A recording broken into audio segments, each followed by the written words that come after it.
My name's Kugan Cassius, this is iFILM London. We're at the premiere of Pennant's Casuals documentary film. With me I've got Carol Harrison, the very beautiful Carol Harrison. How are you, darling?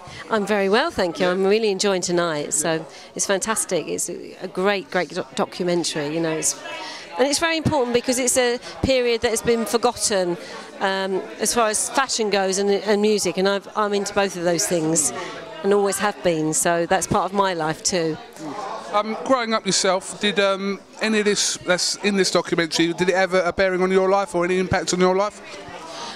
Well, I grew up a little bit before this, I have to say, but I grew up I was too young to be a mod, but I really was a mod because my sister was a mod, and I used to write on my letters up the mods because that's what I always wanted to be. But I'm still from the East End. I'm still the working class. I was brought up in Upton Park, actually, so the whole West End football thing was very much touched my heart, you know, because I used to go up the North Bank when I was a kid, and so the documentary really, the whole thing. When you talk about working class people who aspire to something else, you know, that they're never going to just be treated as if they're the lowest of the pile, and the whole thing about fashion and being smart and the way you look is so important. My mum always used to say to me, we never had nothing. My mum was a single parent in the 50s and 60s, you know, when I grew up. But she was a tailoress, so she was so into clothes, and she would make me the most fantastic clothes. Shoes I never had, but my clothes were fantastic. So I've always, you know, and I still have that today, you know, no matter how down on your uppers you are, you have to look brilliant. So I think that all reflects this feeling of working class pride. And that's what comes across in this film, I think, and that touched me very much. There's a lot of talk about specific brands in this film, yeah. i.e. Adidas. How much has it got to do with the actual brands, or how much has it got to do with people wanting to belong as a group? And the brand doesn't really matter, it could be any brand, but they're associating themselves, like they were talking about the Northwest associating themselves with Liverpool. How much has it got to do with the actual name, or do you think it's a case of, you know, the actual group of people involved? I think it's really interesting because I think the whole mod thing was about being an individual, so it's quite complex because it was about being part of a group because you had a common identity, is that you came from nothing, but you weren't going to be treated as if you were nothing. But within that, you can have an individualism. So the whole brand thing was that you do the brand thing, but you individualise it, and much more from my history, because I'm a bit older than as you keep telling us, Carol. You know, I came more out of the mod movement, and I was a skinhead in the 60s as well. That wasn't about racism at all. It was about the music and the clothes you wore and your mohair suit and the size of your vent and the way you looked and the music that you listened to, which was about soul, which was about Small Faces, you know, really great music. But it wasn't just about a brand. So to tell you the truth, I'm still, you know, a really smart girl, and I was never quite into sportswear.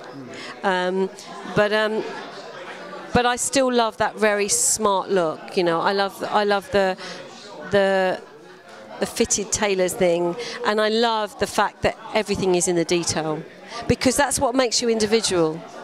You know, so you identify with a group of people because they have the same beliefs as you, but within that, you're an individual. Yeah, that makes sense. A little bit about yourself now. I mean, people will know you from various TV appearances and roles. EastEnders, Celebrity Coast Trip. What can you tell us about what you're up to now? Well, yeah, at the moment I'm doing lots of celebrity things. I'm doing Celebrity Eggheads. I've just done that, and I've done fantastically in that. But I'm doing like everything celebrity because I'm a writer as well as an actor, and at the moment that's given me time to work on my writing. And I've just written a musical as well, which is very much set in the 60s, and it's about the small faces, and it's called All or Nothing.